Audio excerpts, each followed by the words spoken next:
Dans cette vidéo, je vais te dire comment j'ai fait pour avoir un patrimoine de 27 appartements. Alors ça n'a pas été facile, au début j'y connaissais rien. Mais comme tout le monde, j'ai internet et YouTube qui m'ont fait me dire tiens ça serait bien d'investir. J'avais un ami qui s'était mis avant moi. Et il achetait tout.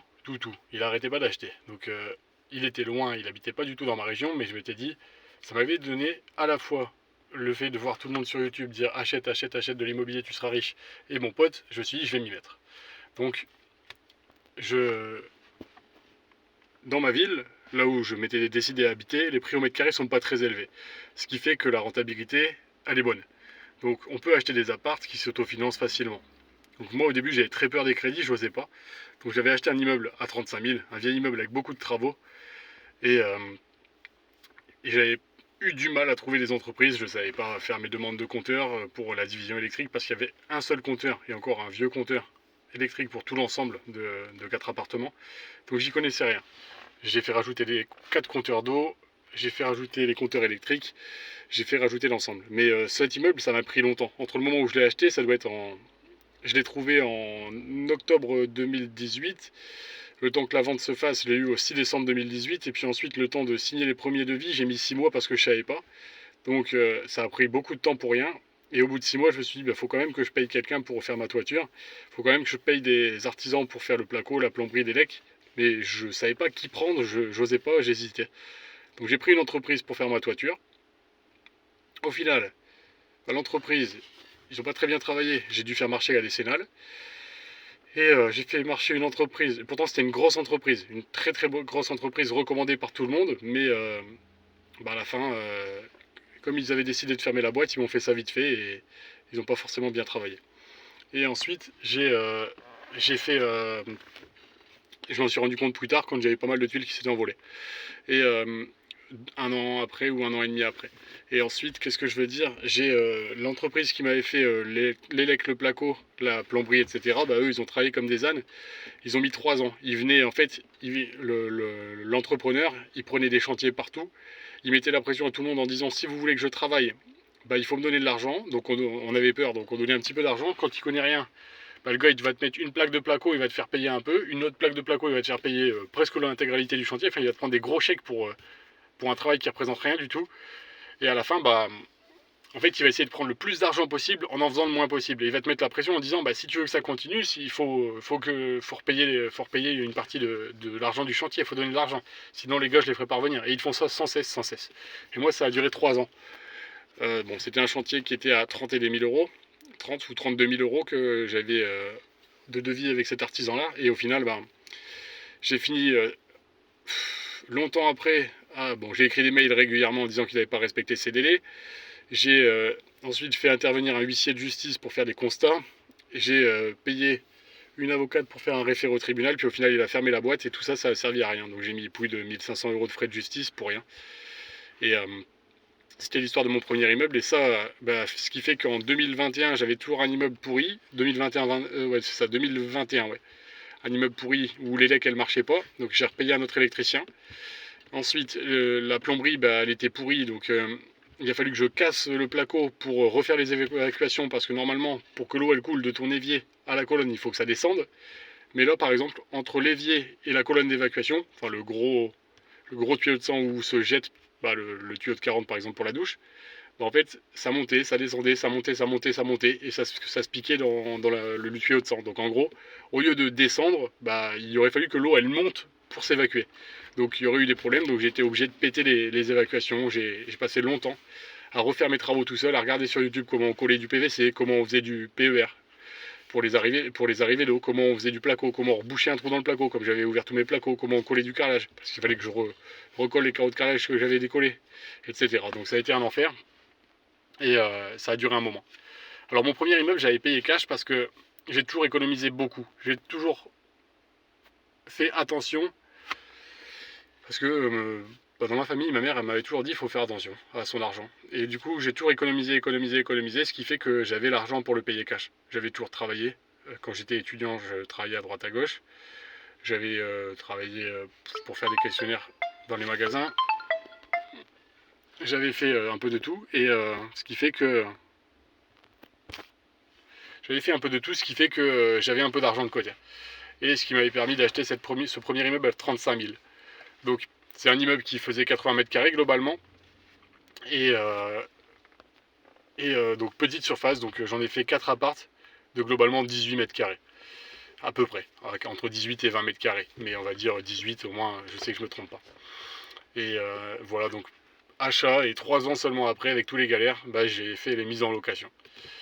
Et l'été, je le mets régulièrement en Airbnb, c'est plus rentable. Et puis en général, comme c'est des petites surfaces, c'est des locataires qui restent pas longtemps.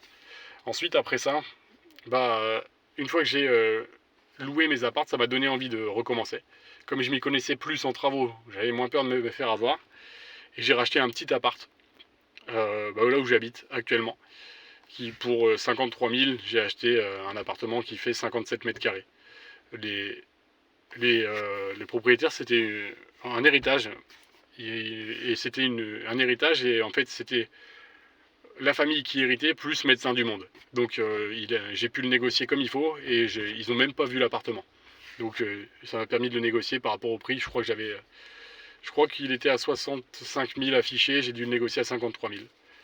Et pour cet appart-là, en fait, quand j'ai visité l'appart, l'agent immobilier m'avait dit il y a cette place de parking qui est attelée à votre appartement, cette place de parking auto. Et en fait, elle me montre une place de parking en rez-de-chaussée. Et en fait, la place de parking que j'avais, c'était une place de stationnement moto qui était à l'extérieur. Donc elle s'était trompée, il y avait eu des complications. Comme quoi, il faut vraiment bien lire le compromis de vente, il faut bien faire attention parce que tu peux vite te faire avoir. Donc bien relire pour éviter les problèmes. Parce que ça va vite. Ensuite, donc ça c'est l'appart que j'habite maintenant. J'ai acheté un autre appart qui était plein de punaises de lit. Je l'ai acheté à une trentaine de mille. J'ai acheté à 34 000. Donc j'ai 200 euros de crédit et j'ai un loyer à 455. Ce qui me fait que j'ai du cash flow sur ce bien. Le premier immeuble, comme je t'avais dit, je l'ai payé cash, donc tout est en rentrée directe. C'est entre guillemets du cash flow puisqu'il n'y a pas de crédit. Donc c'est que du bénéf. Après j'ai acheté une maison où la vente a été très longue. Ça a duré plus d'un an entre le moment où mon offre d'achat a été acceptée par l'agent immobilier et le moment où la vente s'est complètement terminée. Ça a mis un an parce que le propriétaire il voulait toucher de l'argent de son assurance et il m'a fait attendre et puis je me suis demandé s'il allait finir vraiment par me la vendre et du coup j'étais en panique parce que c'était une maison qui était un peu squattée. Bon, j'ai viré les squatteurs, j'ai payé des grilles métalliques et une porte blindée pour éviter que les gens rentrent dedans. Parce que je savais que c'était une très bonne affaire, donc j'ai engagé des frais, j'ai engagé peut-être 3 000 euros de frais de ferronnerie, alors que la maison n'était pas encore à moi.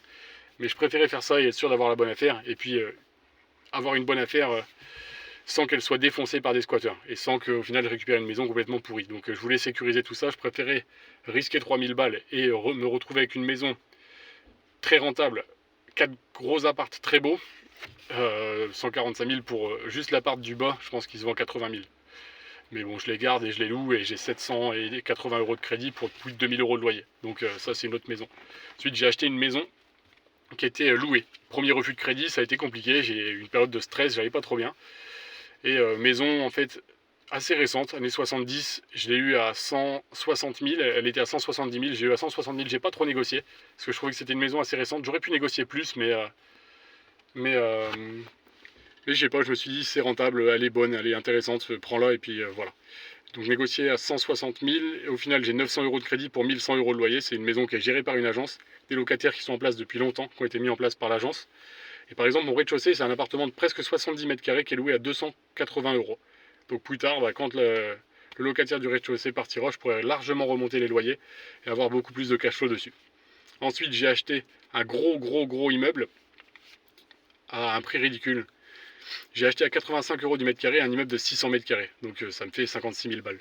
Je me suis bien démerdé, j'ai fait une très bonne affaire. Donc ça c'est un immeuble de plus de 10 appartements. Il y a énormément, il y a 600 mètres carrés plus les mezzanines, on sera presque 800 mètres carrés de surface. Donc ça fait la moitié de mon patrimoine. Je possède 1200 mètres carrés ou 1300 mètres carrés à peu près. Et il y a 600 mètres carrés, c'est juste un immeuble que j'ai payé une misère. Et les travaux sont en cours.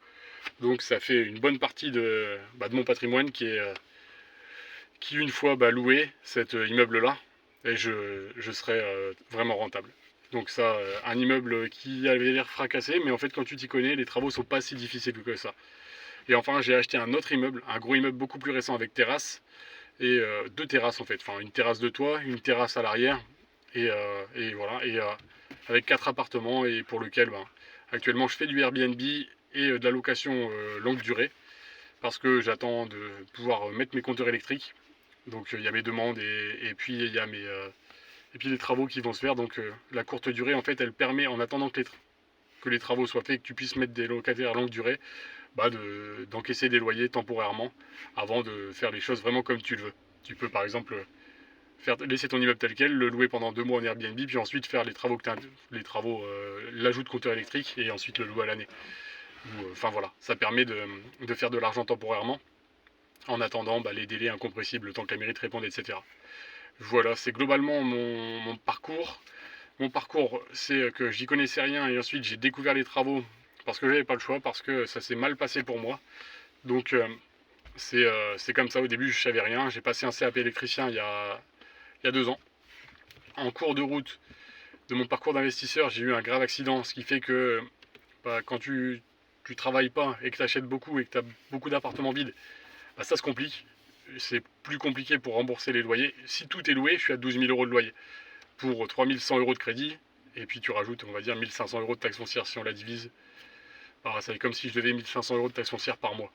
Mais donc on va dire que je dois 4 600 par mois pour 12 000 de rentrée. Là actuellement, je suis à 8 000 euros de rentrée de loyer pour le mois de septembre.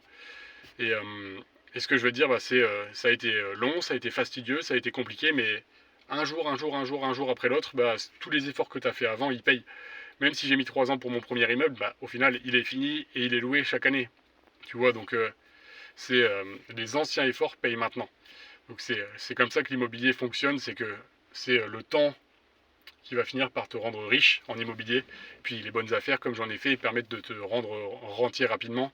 Si tu fais des très très bonnes affaires que tu n'achètes pas très cher, moi j'ai jamais acheté à plus de 1000 euros du mètre carré, du coup c'est beaucoup plus facile d'être très rentable. C'est comme ça que j'ai fait. Mais je l'ai appris, j'ai galéré, j'ai vraiment eu beaucoup de stress.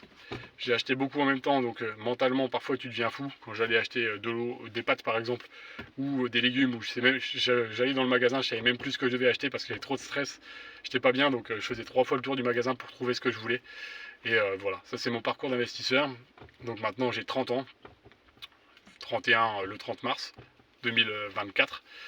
Et globalement, ce qui veut dire qu'à 31 ans, je serai vraiment rentier puisque j'aurai fini mes travaux, j'aurai tout loué globalement. Donc un vrai rentier avec une possibilité d'arrêt complet de travail. Mais voilà, l'immobilier, tu auras toujours des petits soucis par moment, tu auras toujours un locataire qui t'appelle. Et voilà, globalement ce que je voulais dire. N'hésite pas à me poser des questions si jamais tu es intéressé par l'immobilier. En dessous, tu as mon guide pour bien acheter. Si tu veux bien acheter de l'immobilier, regarde mon guide. C'est vraiment les points importants auxquels on ne pense pas forcément. Et respecte ces différents points-là, c'est important. Pour éviter de faire des conneries et pour être rentable et pour éviter d'être dans la merde. Parce que si tu achètes mal, tu peux être dans la merde. Si tu achètes bien, tu te retrouves, tu seras bien. Mais il faut bien acheter, encore faut-il que tu saches le faire. Donc mon guide gratuit, télécharge-le en dessous si tu veux. Et tu as accès à mes formations en dessous aussi. Donc je te souhaite le meilleur, c'est Flavien.